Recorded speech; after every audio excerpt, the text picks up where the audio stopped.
Remue ménage.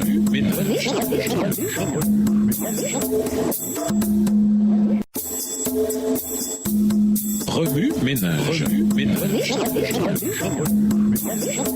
Bienvenue à votre émission Remue ménage. Nous voilà à la leçon de lundi. Interpréter la maison du trésor, le bon endroit. Outre la nécessité de donner le bon pourcentage, les Écritures soulignent aussi le bon endroit pour le recueil de la dîme. Dans Deutéronome 12, versets 5 à 14, certains principes du temple sont mentionnés. Premièrement, le sanctuaire de Dieu était un dépôt où les dîmes et les offrandes de tout le peuple de Dieu étaient recueillis. Depuis les sacrifices jusqu'aux offrandes et aux dîmes, tout était recueilli dans un endroit précis choisi par Dieu. Deuxièmement, c'était de cet endroit central que les Lévites recevaient leurs parents. Plus tard, l'entrepôt du temple devint l'endroit où l'on recevait les dîmes et les offrandes des 12 tribus d'Israël, et de ce même endroit, les prêtres et les Lévites étaient payés. Cet endroit centralisé dénotait le but du système de la dîme. Nombre 18, les versets 21 et 31, dit que c'était en vue du ministère, pour soutenir ceux qui enseignent et qui servent. Aujourd'hui, cet endroit centralisé est la fédération locale, sœur des églises locales. Elle rassemble les dîmes pour soutenir le ministère des pasteurs et des enseignants. Pour s'assurer de leur usage approprié et fidèle, il y a deux éléments institués par l'Église. Premièrement, le premier plan, c'est un règlement établi par le corps de l'Église. Bien que le règlement puisse avoir l'air de sujet ennuyeux, il assure que chacun est d'accord en compréhension et en pratique au sujet de l'utilisation des fonds centralisés. Cela se déroule d'une manière publique, où chacun peut faire ses commentaires et participer à la fidélité corporative des ressources de Dieu. Les règlements à l'égard de la dîme déclarent habituellement leur utilisation exclusive pour le ministère, pour l'enseignement biblique, l'administration de l'Église et les opérations du champ missionnaire. Selon l'injonction biblique, la dîme ne peut être utilisée pour d'autres fins subsidiaires, telles que payer une dette ou aider aux opérations de construction. Deuxièmement, un système de vérification est établi par l'Église et qui assure le corps ecclésiastique que la dîme est utilisée fidèlement à chaque niveau. Un test de la maison du trésor ou trésorerie du Seigneur est mentionné dans le récit de la chute de Jéricho. Dans Josué 6, versets 17 à 19, la fidélité des Israélites fut mise à l'épreuve quand ils fondirent sur la ville. L'argent, l'or, les reins et le fer devaient être gardés dans le trésor. Tout le reste devait être brûlé. Tandis que presque toute la nation obéit, un individu du nom d'Akan désobéit et garda des choses pour lui, ce qui entraîna la défaite de l'armée à Haï. Il est un principe important dont nous devons être conscients, le maintien fidèle du dépôt central des ressources de Dieu. Pour de plus amples informations, consultez le document intitulé Where do we bring our tithe sur le site internet stewardship.adventist.org.